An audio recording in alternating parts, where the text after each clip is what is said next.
Hi there, and welcome to the Cult of Cinema. My name is Aaron, and I'm joined here today by Jason, author extraordinaire, interviewer, late night classics guy, and we are going to be talking tonight about five underrated horror films. We chose five each, and this is a really great time for it. It kind of comes unexpectedly because they just dropped a brand new movie called was it No One Can Save You, and it dropped on Hulu. Nobody knew was anything about it, and now it's being considered this really fantastic film.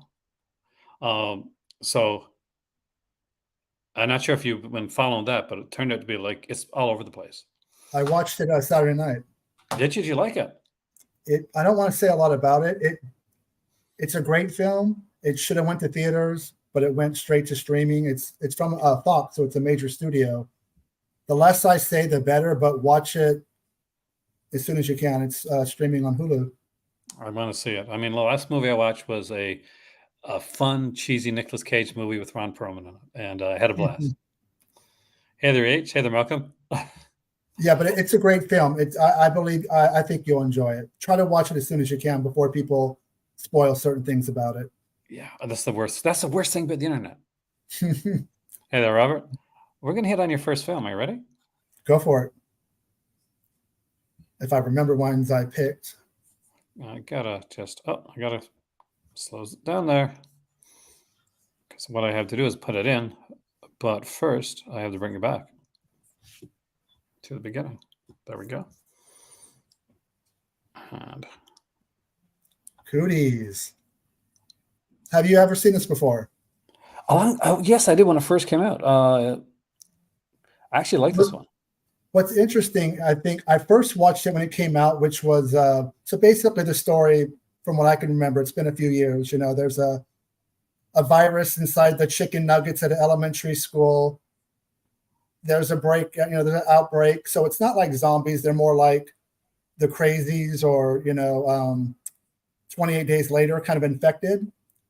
But the only people, the adults don't get contaminated because you have to have, if you still haven't gone through puberty, it infects you. So that's why all the kids have it and the adults don't. But it's a great horror comedy. I watched it before, when it first came out, but then I watched it recently. And since the pandemic, with coronavirus, this movie took on a whole different vibe because it's talking about a virus. And at one point in the movie, the characters are talking back and forth. And one guy goes, "It's an epidemic." He goes, "No, it's a pandemic." And that meant something different to me in the last 2 years because I got coronavirus twice. So the movie kind of hit different, had, a little bit more understanding of the little things that went over my head the first time I watched it, but a great horror comedy with a lot of gore. I like this film, actually. I like it a lot. It's a great choice. Like if you want like a really dark movie to go with it, there's a British film, I think from the 90s or 2000s called The Children, like set at Christmas, and that really just freaked the hell out of me back in the day. Yeah, and look at the cast. You can just look at the poster artwork. Elijah Wood, Rainn Wilson. I've actually worked at elementary school before, so it kind of hit home. Even without the cooties, the kids could be crazy. But it's a really good film. I think might have got a small theatrical release. I don't know. Many people saw it when it came out, but I think it's kind of like a home video hit since it came out. That's so cool too. And Elijah Wood is such like a horror fanatic too. So it's always nice to see him do horror because that's one of his secret loves. Yeah, I mean, you remember he took over for Joe Spinell in the remake of Maniac. Surprisingly great job too. Yeah, so he's a big fan, but this is a fun film. It's I definitely say check it out for everybody. All right, I chose a very different one for my first one, but it's one that I really, really liked. And it's Perfect Host with David Hyde Pierce. So do you know this film? I've never heard of it. I know he's from Frasier. So it's came out in 2010. I got my cheat notes here because I don't forget anything. So basically, it was by Nicholas Tumnay, and it's based on a short film that he did called The Host in 2001. It's David Hyde Pierce. Clayne Crawford is in it, who would later kind of be, more famous for, was it Lethal Weapon series? That's the one who's in, right? And basically, the film has a criminal like go into to David Hyde Pierce's house and basically kind of charm his way in, and then suddenly get super violent, and then things take a dark yet comedic twist. It is a bit brutal at times. There's a lot of humor to it, but this is a role that, I'll be honest, I think only David Hyde Pierce could have really knocked it out of the park the way that he does. And if you haven't seen it, I want to give away too much, because Jason, you really should see this one. The twist is going to be fairly obvious, but the poster might give it a bit away. But it's good. It's a good film, and it's one where I went in totally blind, had no idea what it was about. Actually, I didn't even know David Hyde Pierce was in it. It was just one where I picked it up and watched it, and just it was just one of those that just blew me. Is that one of the few times he's had a leading role? Yeah, and he does so good. I know he hasn't come back to they're doing a new Frasier series. He's not coming back, but I'd like to see him in more lead roles, because he's such a good actor, and I don't think he gets the he made Frasier, like that series, and he really does. Like, Clayne Crawford's really good in this too, by the way. But David Hyde Pierce, this is like ever go to a play, and like one of those like 1 or 2 man plays, and it's like that.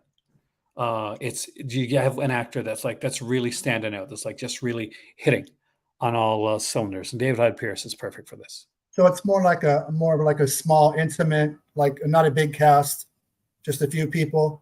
Just a few people, like around like 4, like mostly 2 or 3 people, like throughout a lot of it. But it's just extremely well done, and it's something that kind of takes you by surprise.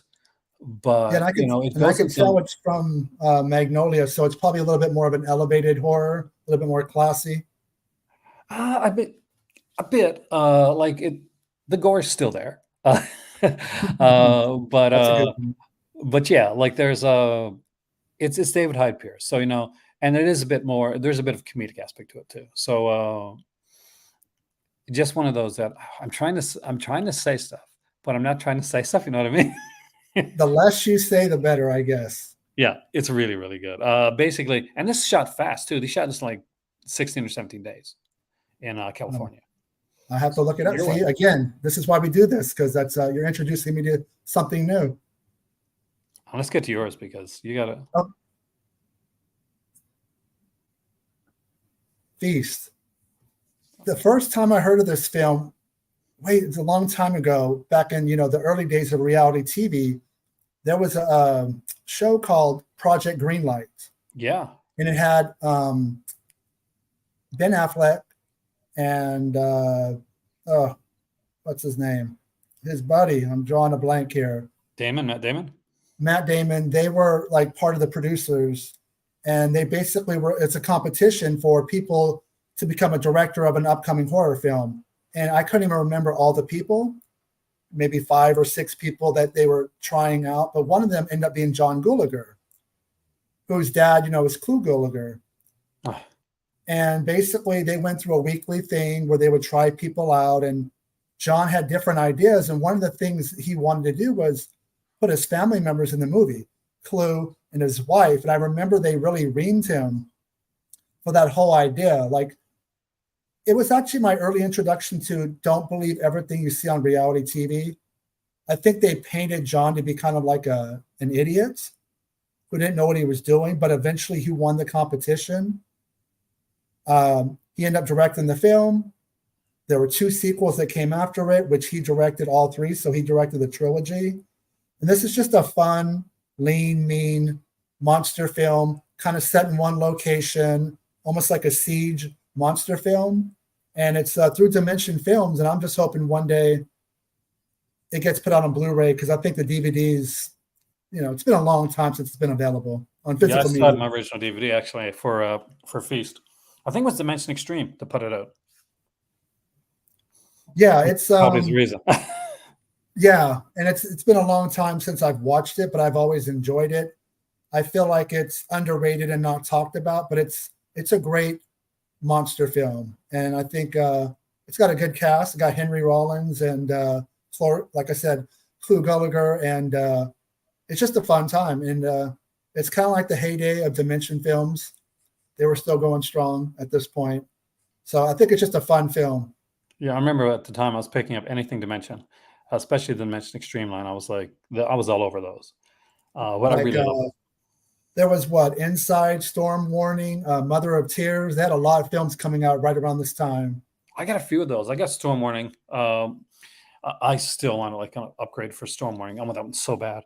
Mother of Tears is another one that I know a lot of people don't like it, but I'd still like to have like a 4K of it. I don't like Mother of Tears, but I'd still buy a Blu-ray because I'm kind of the Argento Yeah, exactly. completist. I mean, I know you can't make that movie as good as Inferno or Suspiria, but it still has the over-the-top gore. So that's a good, you can't go wrong there. All the fun stuff. Now for my second choice, and I picked some newer stuff. I did it on purpose, actually. You'll see why soon. So this is a very new film, and so have you watched this one? It's a Shudder original, I and had, it's oh, 2022. It's Influencer. Um, I got a few Shudder on my list just to let people know ahead of time. Emily Tennant, Cassandra Node, Sarah Koenig, and Rory J. Saper. So cool. I actually really, really enjoyed this film. Have you seen it yet?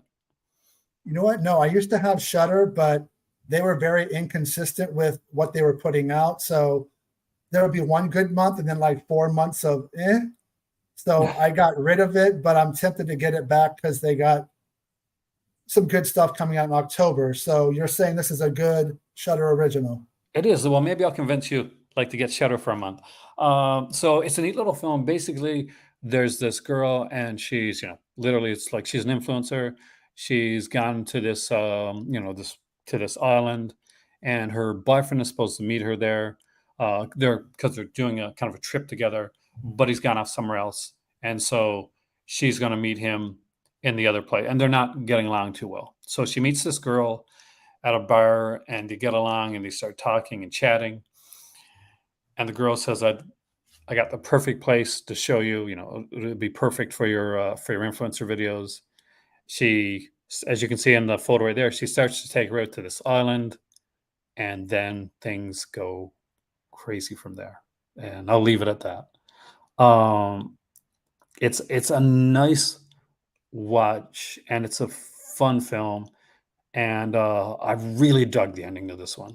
I thought it was going to go in a slightly different direction than it did at the end, but I was very satisfied with the ending of the film. Would you call it like a slow burn horror film? I mean, a little bit. It's exactly what you like. It's kind of what you think once you start watching it. Because I'm trying not to give too much away.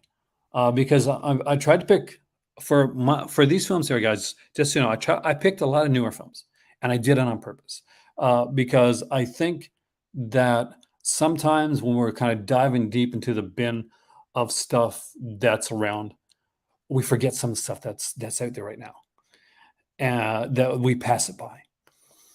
So when I was doing up this list, that's one of the things that I thought about, and I kind of focused a little bit on Shudder because I know it's a $5 streaming service, and I know that it's something that like most people that's watching this can actually you can afford to grab during Halloween, and two, they're usually at your local Walmart or Target. You can find a lot of these movies on physical media, which is fantastic. I'm glad that Shudder does that.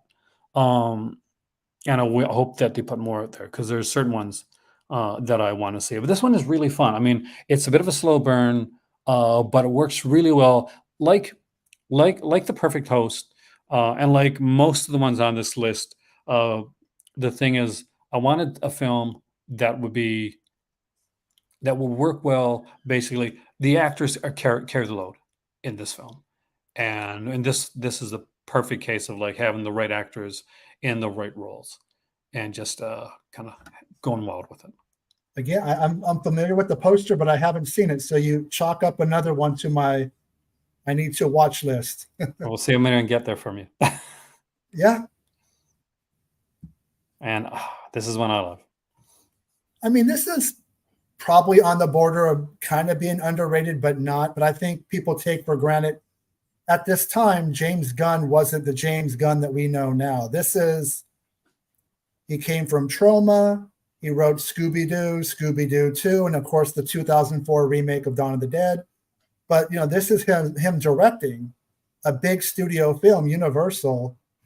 It went to theaters. It didn't do well, unfortunately. I mean, you're always hearing people say, stop with the remake, stop with the sequels, bring us something original. And then Slither comes along and doesn't do too hot. But of course, you could pair it on a double feature with Night of the Creeps, Alien Slugs taken over, but it's a great, gory film, early Elizabeth Banks.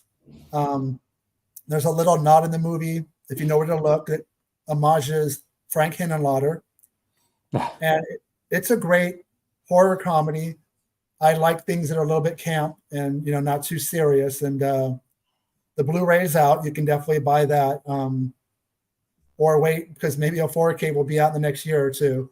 But just a great film.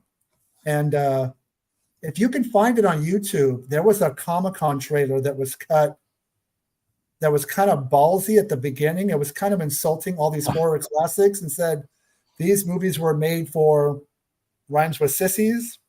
And I thought that was kind of clever. It's a fun film, though. It is. It's got great special effects, too. I love the special effects in this film.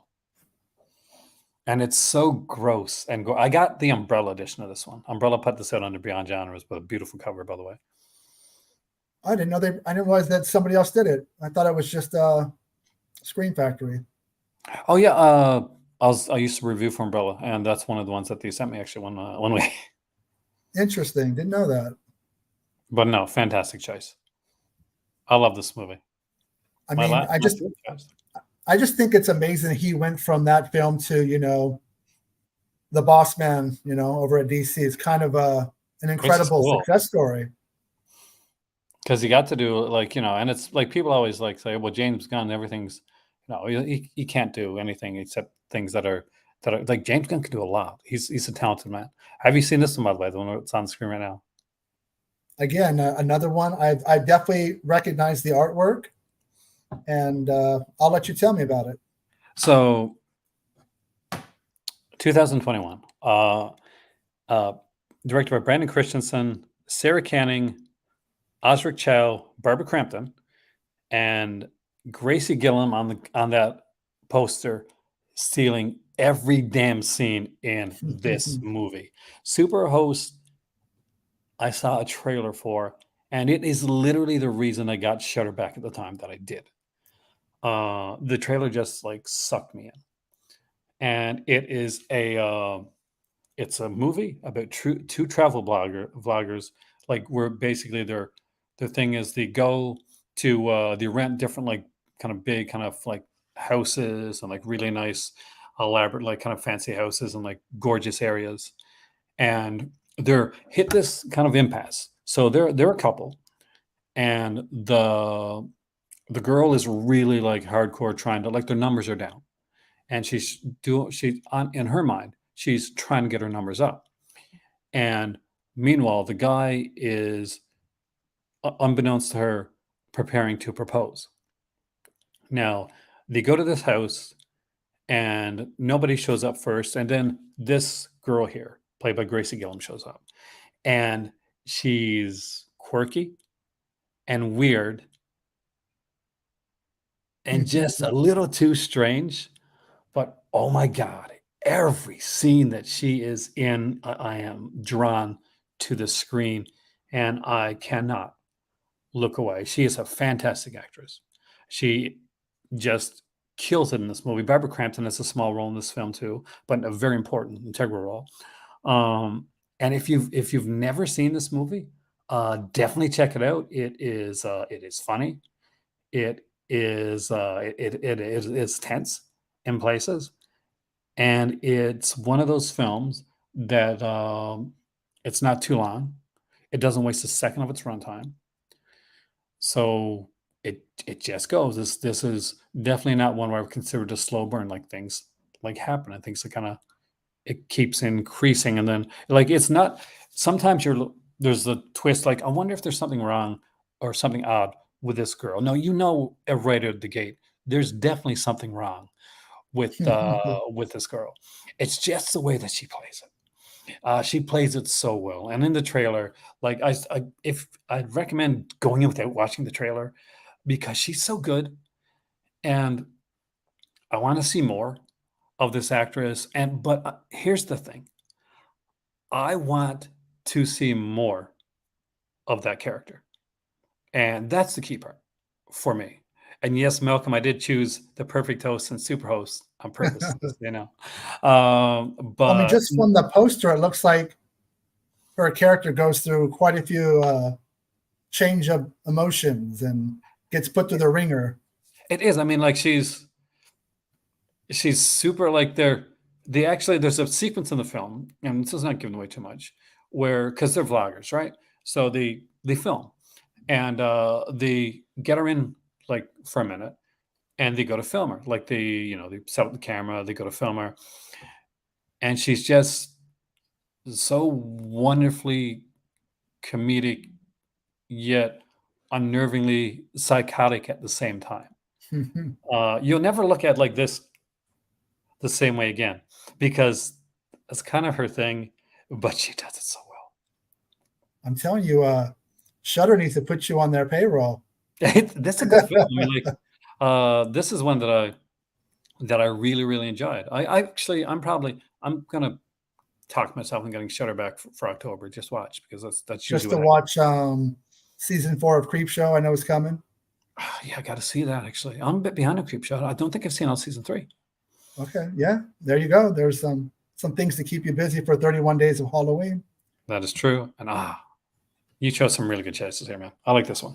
There's definitely a theme with mine. I wasn't even trying. I kind of did it subconsciously. I mean, this is a town where you have humans living amongst vampires and zombies. They don't necessarily get along, but you know, they have their fights and they try to coexist as best they can.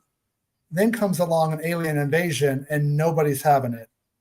Yeah. So they actually kind of group together to fight the aliens. It's super gory, funny. Patton Oswalt's got a role in the film. Vanessa Hudgens, who looks great, who's sitting there on top of the school bus. And I didn't purposely do this, but there's definitely a running theme with my choices of being horror comedies and just kind of fun movies. And the school thing kind of wasn't Yeah. planning that either, but That's it. Let's see. You start on a you don't even realize it. Like when you're writing up a list saying like, oh, wow, I never. And also, by the way, great posters. Like all of your movies have had great posters because this is a fantastic poster. And it's almost like these movies I picked, they're new school horror films, but with an old school attitude. And the posters kind of reflect that. I think that's why whoever created the artwork for these films realized that these are, 21st century genre films, but they definitely fit the mold of more 80s, really. Very 80s, like a very 80s style to Freaks of Nature. Very 80s style to Cooties too, in a way. The first one you talked about. And again, another major company released this film, but not with much fanfare, not with much advertising. I don't hear it get talked about at all, and that's the whole point why I chose it. It kind of fits well with Cooties, and also my next choice. Those three movies kind of work together hand in hand. And have you seen this one? Yeah, I love that. Here's the thing. This is one that I thought was gonna like really kind of blow up, and I was really surprised when it didn't. Because it's a really good movie. I mean, I know it got a limited theatrical release, but it's on, home video. You can buy it. It's been out for a while, probably 7 or 8 years ago. So even I kind of forgot about it, and I liked the film, and I kind of had to think about it and do a look up online and do a search of certain actors because for some reason it slipped my mind. And I was like, oh, this is a great film. Now I need to go buy it because for some reason I haven't picked it up yet. I need to change that. See, sometimes we talk about guys like there's only remakes coming out and there's only like sequels and that, but there's so much like actual like cool stuff like out around that we, if we just like check it out. Uh so many good movies that are out there. Yeah, I mean they're fun films. These are kind of comfort food, It's and like I maybe like much those like kind of. it's not on the list, but Anne of the Apocalypse, which is a zombie musical, which I absolutely adore and I've seen like probably around 25 times. uh But but yeah, it's one of those films like I don't think anybody like hardly anybody's seen it. But I'm like, I really enjoyed this film. Yeah, when I watch films now, it's not. I don't have to be scared. I just want to be entertained, and Yeah. these ones I'm choosing for me entertain me, and you can't complain about, oh, there's another Saw film or whatever when these other films come out and you're basically telling the studios you have no interest by not supporting them. Well, my next one actually did scare me. Okay. Perfect segue, right?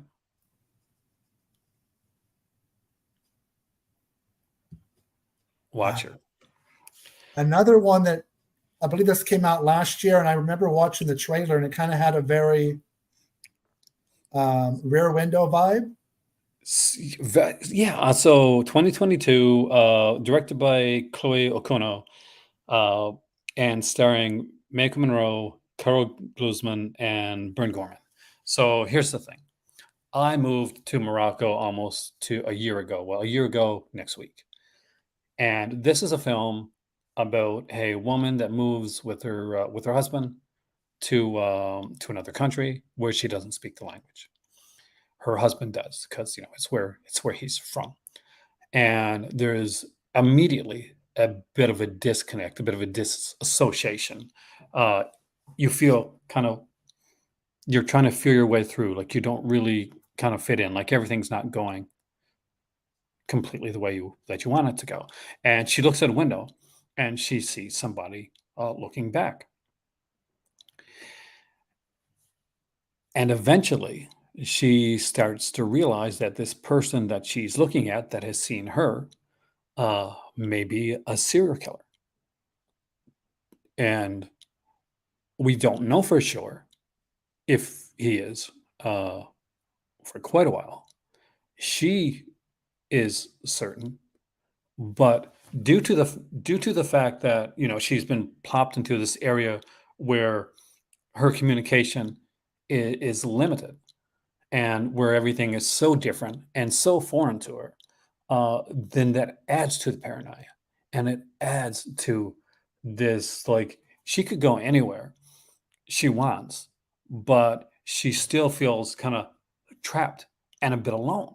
And I could really relate to this. I mean, like I came to a country I where, was thinking about you when you said that. I was thinking about you going from Canada to Morocco. That's the first thing I thought of.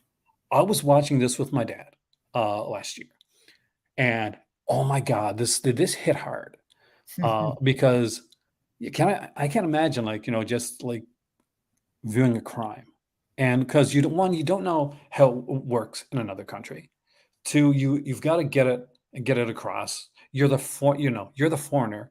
Um, if people don't believe you, if you can't get across, there's so all these things happen.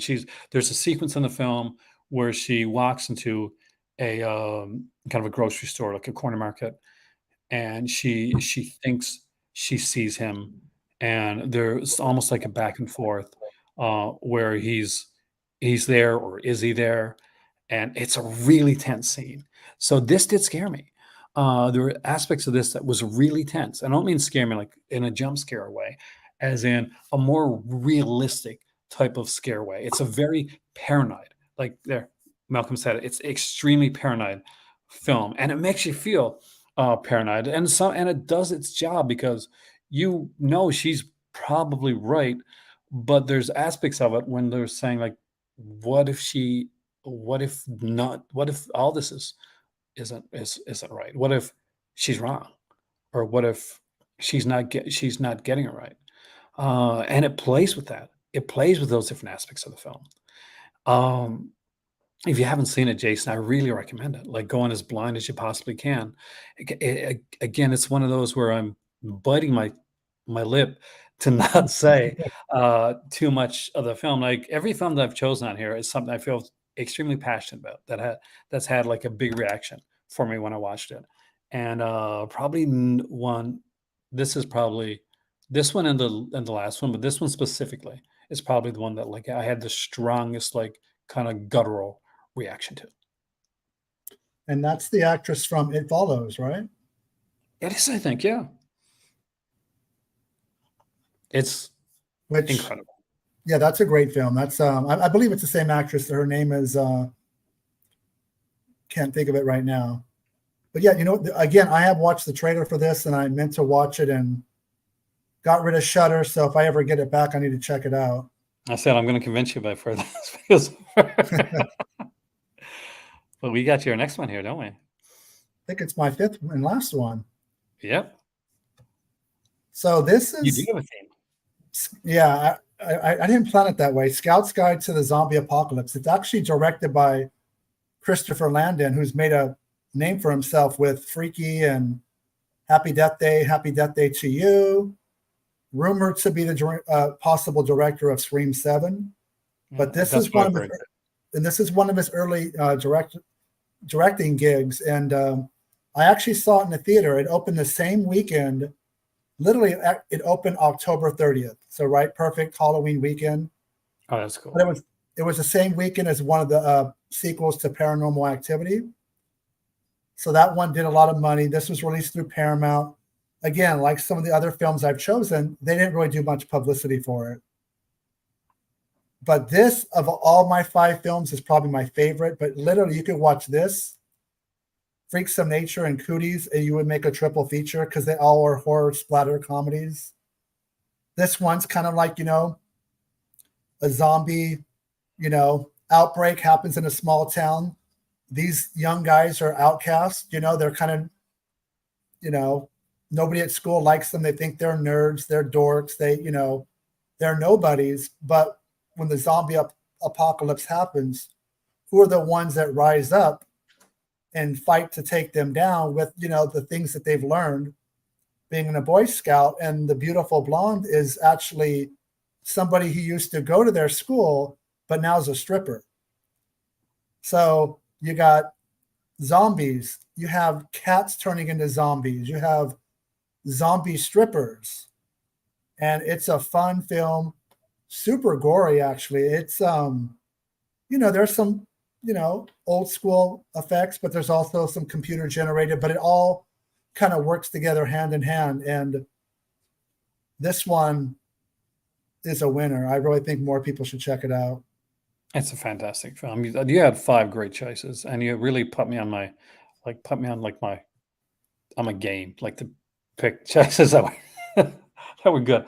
I really think he's the guy for Scream 7. I think I think at this point I think it's almost a given. And this is one that I did see. I didn't see it in theater though. I didn't see it till it came out on home video, unfortunately. Yeah, And I really enjoyed it. I think that happened with most people. They didn't go check it out. But again, it really wasn't publicized very well. But if you're guys like you and I, we kind of like our information geeks and we want to know about everything. So it's hard for a movie to pass me by. I kind of, even if I don't see it right away, it's on my radar to check out eventually. But definitely seek this one out. I think everybody will enjoy it and have a good time. I think you may have seen my final one. It's not Shadow Original, I promise. But this movie bothered me when I watched it. So 2018, I'm gonna cheat sheet again. Cam, directed by Donald Goldhaber, written by Isa Mizay, from a story by them both. And Isa Mazay actually was a cam girl at one point, and it's partially drawn from some of her own experience. Uh, have you seen this? I did. This was on Netflix. This freaked me out. Like as a guy, like not a cam person, but as a guy that like does this, uh, this really bothered me when I watched it the first time. And actually, probably more so when I saw it the second time. There's a few movies like that I think you understand at a different level if you do this type of stuff. You know what I mean, right? Like when I watch Scream 4, for instance, and it gets to the ending of Scream 4, like a chill goes through my spine because as a content creator, Scream 4 really, really fucking hits. The ending of Scream 4 really hits hard. And so does this one. For those that have seen it, she is a cam girl and she's trying to hit that the just try to get to number one, try to get to that kind of getting that in that top 10 spot. And suddenly she's seeing videos on her channel that look like her, that are being done, and looks like her basic doppelganger. She can't get into her channel. She has no control all of a sudden, and it starts to spiral out. It really starts to spiral out of control, and it affects not just her cam life, but it starts to affect her real life. And there's a sense of like unease and kind of creeping dread and paranoia that's growing with her. Like, is this somebody that looks like her? Is it somebody that's hacking her account? Like there's a guy that used to pay kind of big money. Was a bit of a big tipper. He seems to know more than he should know. Is he part of it? There's all these different aspects to it. And this one, I think this was like it debuted on Netflix or went to Netflix quickly, I think. Um, but it stuck with me. It's one of those that really stuck. I thought she was fantastic in the role. There's a scene at her brother's birthday party, and yeah, it hit. This hit. This movie seriously hit for me. Did you like this? I did enjoy it, and I think for you, I noticed a theme, not with all your picks, but a couple of your picks. It's the technological side, the technological terror, where it will be vidcast or influencers, or this one, especially because you are a YouTuber. Even though your content is different, this could be you. Yeah. This, you know what I mean? You could wake up and go, you're talking about stolen identity, just that fear of losing yourself. So for somebody like you that's been doing it, these videos as long as you have, this I can see where it would connect with you and scare the shit out of you. Well, one of the things too, like I mentioned, Jason, is that like early on in my YouTube, around halfway, so around like 5 or 6 years in, I remember that there was a thing that I didn't realize was something that people did, where people would download your videos Mm. and put them onto a new channel and like use it to get views.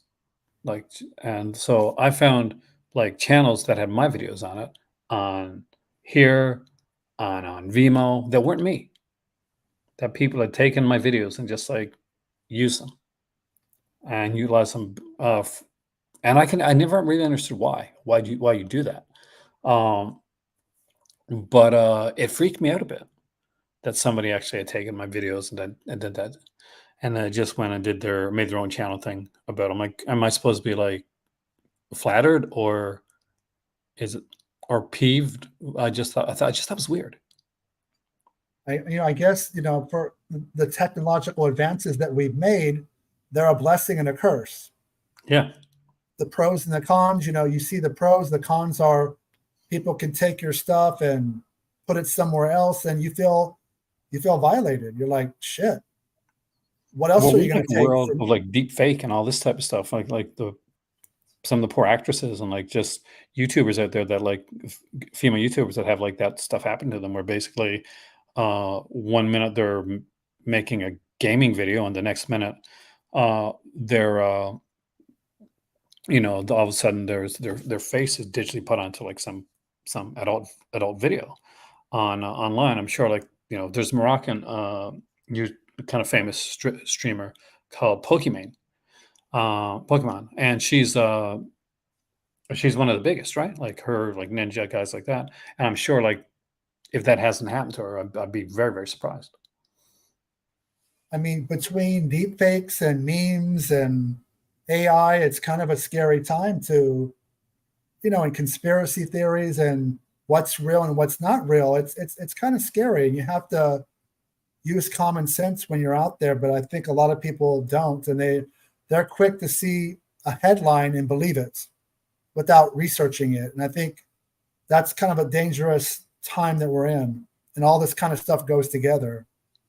It is freaky. And I want to put something out there. So for those that haven't noticed it, like, I purposely did the cam one with like if anybody's ever had a camcorder and seen it come up on the screen, I'm very proud of that, by the way.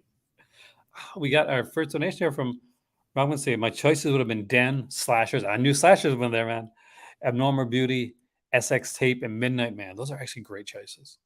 And I'm gonna put in the cake because today is cake night. SX Tape. Of course he put in sex tape. It's Malcolm. Like, Actually, I think that's the movie that's directed by Bernard Rose from Candyman, right? I think so. Yeah, I think it's the same director. And Midnight Man, I think I saw that one too. Slashers, is he talking about the one that TerraVision's going to be putting out on Blu-ray? Oh yeah, that is a favorite of Malcolm's. Like, he is so excited with that. Well, finally he'll get something that he actually wants in his subscription. Yeah, that's not shot on video, right? I have to say, I think we've got some good choices here. I had some other backups that, but I'm going to save them for another time. But I want to show this, by the way. I'm going to put it on the screen. So the reason this is a shorter video tonight, so I have to apologize, is my better half's birthday is today. And we planned to do like a birthday thing over the weekend, but we didn't get to do it. So it was a surprise party that was kind of thrown at the last minute. So she's doing this like Cato thing, and her sister is insanely great. I mean, like, when it comes to cakes, like, she's freaking genius. So she made her like a Cato cake, and look at this. Nice. Save us some. It's like different meats and stuff like that, like high protein. It's so cool. I mean, like, and the thing is, she thought it up. She thought it up today. It wasn't something like she thought up like, okay, like a few weeks ago. She thought it up today, conceived of it, and created it in one day. She's the one that made my screen cake. The stuff she makes is insanely great. And just stuff that I super enjoy. Now, I know that I have to say, so if anybody hasn't seen it, you had a video interview, and yesterday? Was it yesterday? Yeah, day before yesterday. I did it on Saturday with Fanzine. Fanzine, yeah. And if you haven't checked it out, guys, definitely check it out. I was there for the whole thing while I was watching along. Malcolm was watching along. Malcolm was very, he was doing his Malcolms, which is always enjoyable. But it was a really great. I got to say, I was very impressed. It was a fantastic conversation. I missed the last of it because I had to go out and feed the outdoor cats. But I got compared with Conan O'Brien, who was one of my idols. So big thanks for that one. And then who Malcolm is Andy Richter, right? Andy Richter, yeah, which had his own show, by the way. Andy Richter Rules the World. I used to like that show. Aaron, before I forget, we had 10 picks between us. Did you notice they all had a theme? Did they? All of them were in the 2000s. That is true. We see, because that goes to show you guys, there's a lot of good movies out there.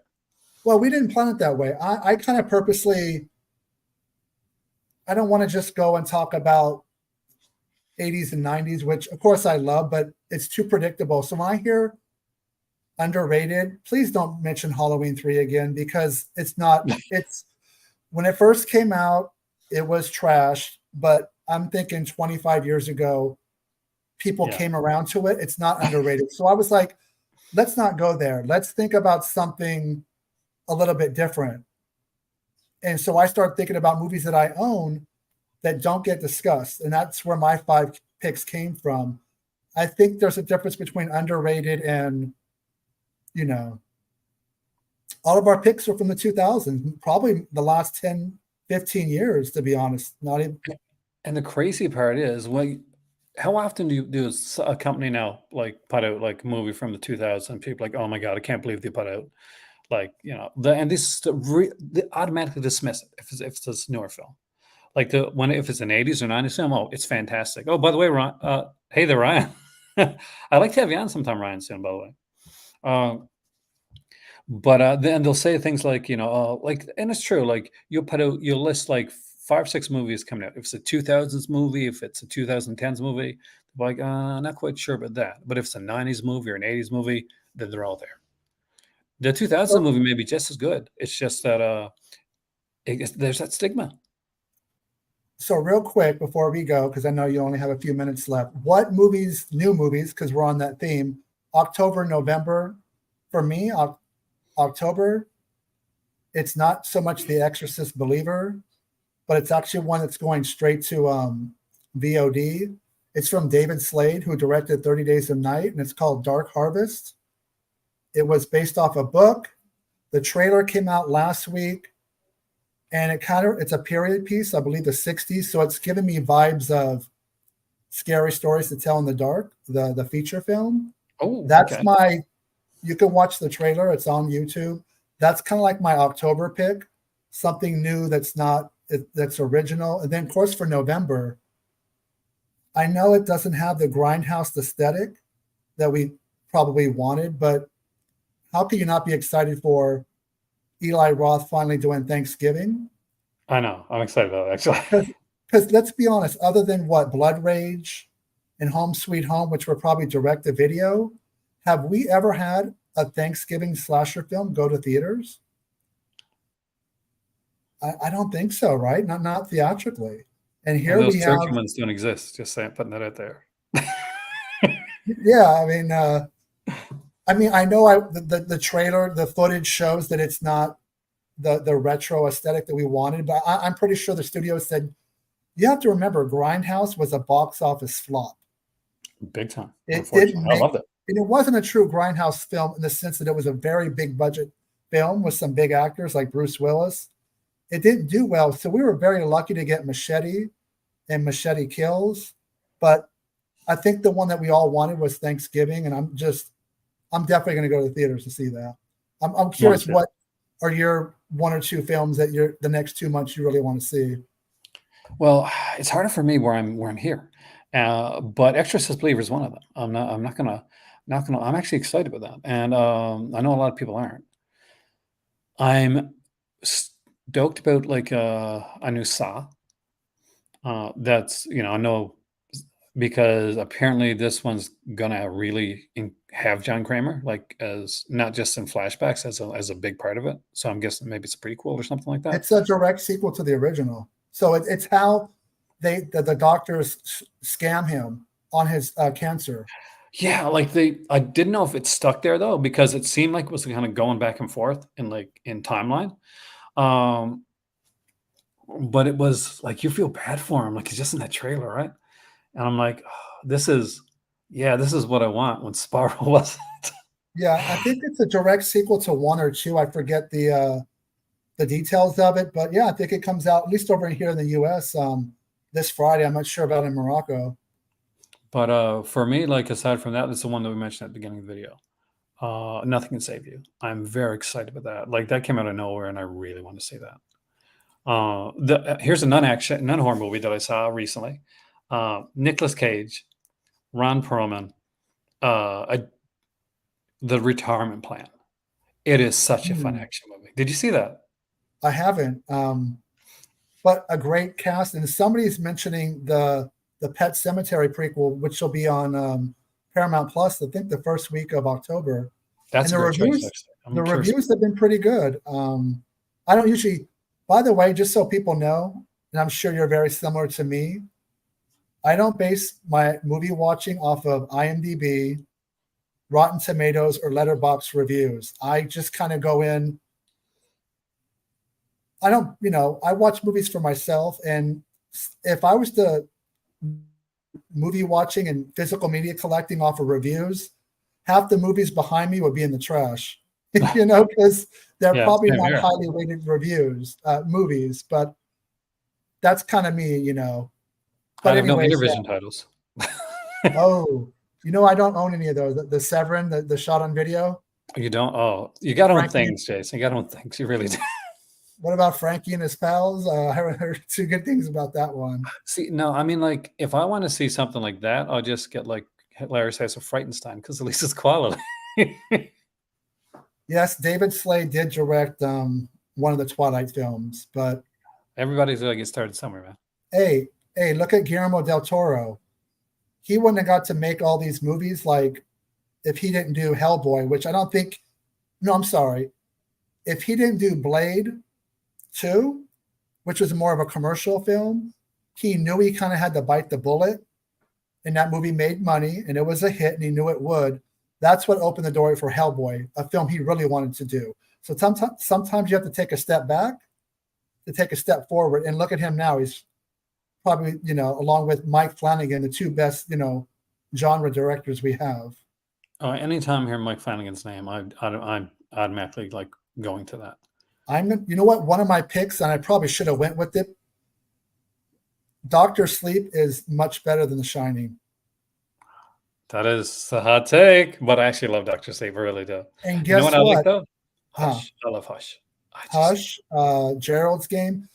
Doctor Sleep is so good. It also is an anti-AI film because you remember what they did with it when they recreated scenes from original characters?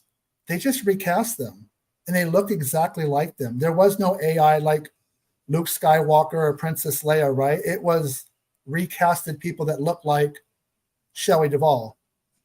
And, that perfect. I know it wasn't, a box office hit, but Doctor Sleep actually elevates The Shining to a better movie. But I think it's one of those Empire Strikes Back, Godfather 2. What's a sequel that's better than the original? Doctor Sleep. And that's just my hot take. Rebecca Ferguson is so damn good in that movie. She is so good in that film. And I agree with Gerald's. Yep, I also agree with Gerald's Game. Here's a book that should not have been filmable, yet he did it. Like if you'd ever read Gerald's Game before the movie and never saw the movie, like there's no way in hell this is ever going to be a film. But he pulled it off. The scene with the handcuff, right? Yeah. Oh, oof. Rough. It's a fun film though. I mean, like I won't say fun, but you know what I mean. It's like it's fun for the audience. But guys, I want to thank Jason for coming in tonight. Ryan, I'll contact you very soon because I want to get you on in the near future. Hopefully, maybe in October. Ryan I want to Barrow get you on, by the way. Ryan Barrow from Disconnected. Yeah, from the Disconnected. Why don't we do like a group chat? Maybe me, you, Malcolm, and Ryan. That'd be fun. I actually wouldn't mind that. You know what's before we go, because I know you have a birthday party.